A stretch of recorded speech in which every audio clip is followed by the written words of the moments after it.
దీంట్లోంచి 50,000 కోట్లు ఢిల్లీకి మూటల సమర్పణ అని బీజేపీ నాయకులు ప్రత్యేకించి ప్రధానమంత్రి మోడీ గారి లెక్క, నాదేం కాదు. ఎందుకంటే వారే చెప్పిండ్రు ఇది ఒక ఏటీఎం అయింది తెలంగాణ కాంగ్రెస్ పార్టీకి,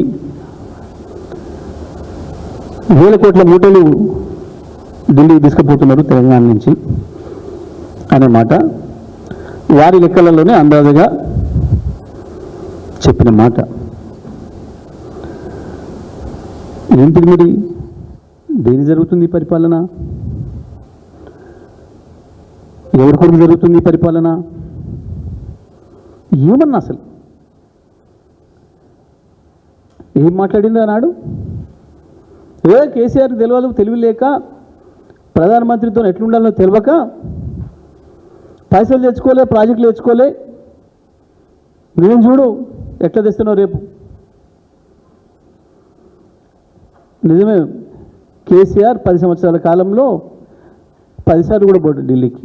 నువ్వు 2 ఏళ్లలో, 2 ఏళ్ళు కూడా కాదు, గట్టి 20 నెలల్లో నెలకు 2.5 సార్లు పోయినప్పుడల్లా 2 సార్లు 3 సార్లు 4 రోజులు ఉంటే దాదాపు నెలకు 10 రోజులు ఢిల్లీలో ఉన్నాం.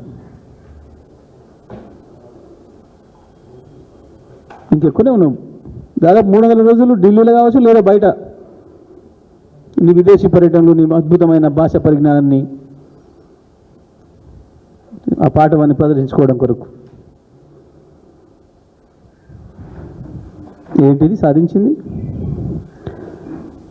గప్పాలుంటే మామూలుగా లేవు, ఆయన మంత్రులై. నేను చదివిన ఎక్కన్నాం 3 లక్షల కోట్ల పెట్టుబడులు, ఒక 3 పరిశ్రమలు కూడా శంకుస్థాపన లేదు ఇప్పటివరకు, ఒక 3 కొత్త ఉద్యోగాలు తెచ్చింది లేదు, ప్రైవేట్ ఉద్యోగాలు ఇచ్చిన హామీలు నెరవేర్చింది లేదు. కనీసం కేసీఆర్ చేసిచ్చిపోయిన వాటిని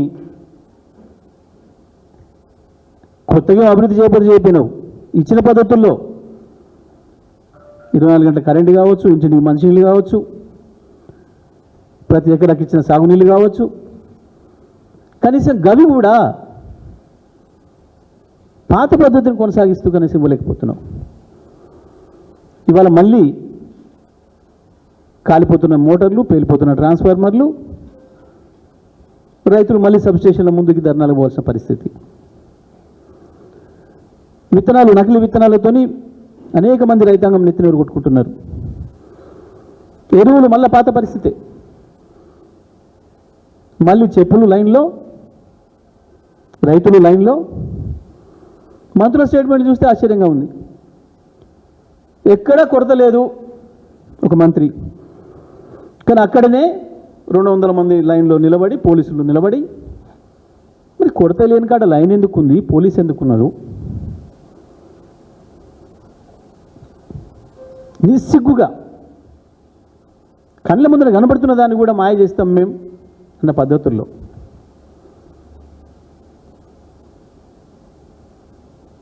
నిజమే, ఇందిరమ్మ రాజ్యం అంటే పాపం ఇప్పటి తరం కదా తెలియక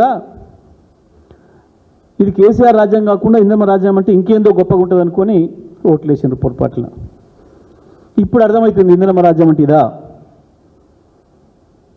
అచ్చం అదే జరుగుతుంది. ఎమర్జెన్సీలో పెట్టిన పద్ధతుల్లో కేసులు, జైళ్ళు, లీడర్లకు, ప్రతిపక్ష నాయకులకి, సోషల్ మీడియా వాళ్ళకి. ఏ మీడియానైతే, ఏ సోషల్ మీడియానైతే నమ్ముకొని మోడీ వారసత్వంగా చీకటి గురువు గారి పద్ధతుల్లో, ఇష్టం వచ్చిన పద్ధతుల్లో దాదాపు 200 యూట్యూబ్ ఛానళ్ళను పెట్టి నడిపి మా ప్రభుత్వం పైన ఆనాడు దుష్ప్రచారం చేసి వచ్చిండో, ఇవాళ మీడియాను చూస్తే భయం అవుతుంది, మీడియాలో చూస్తే చెంప మీద కొట్టబుద్ధి అవుతుందట.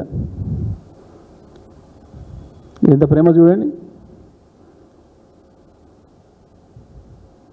దురదృష్టం, సరే ఎందుకో ఫైటింగ్ స్పిరిట్ పోయింది, మాట్లాడడానికి యూనియన్లు కూడా ఎందుకు వెనక ముందు ఆడుతున్నాయి కానీ అది వేరే విషయం. అది జర్నలిస్టుల ఇష్టం, నాకు సంబంధం లేదు. కానీ మా వంతు మేమైతే ఖండిస్తున్నాం దాన్ని. మీడియా పట్ల ఆయన మాట్లాడిన విధానం అవి చూస్తే తను ఏమేమి మాట్లాడిండో, ఏమేమి చూసిండో, ఎవరెవరికి ఏం చెప్పిండో ఇప్పుడు వాళ్ళని చూసి భయపడుతున్నాడు. వాళ్ళ ఇష్టమైన ప్రాంతం ఏది నీకంటే అశోక్ నగర్ అనేది. ఆయనే కాదు వాళ్ళ నాయకుని కూడా తీసుకొచ్చి అశోక్ నగర్లో ఛాయ్ కూడా దాపించండి పాపం. ఇప్పుడు అశోక్ నగర్ అంటే మధ్యరాత్రి కూడా లేచి కూర్చుంటున్నాడు, వణుకుడు పుడుతున్నది.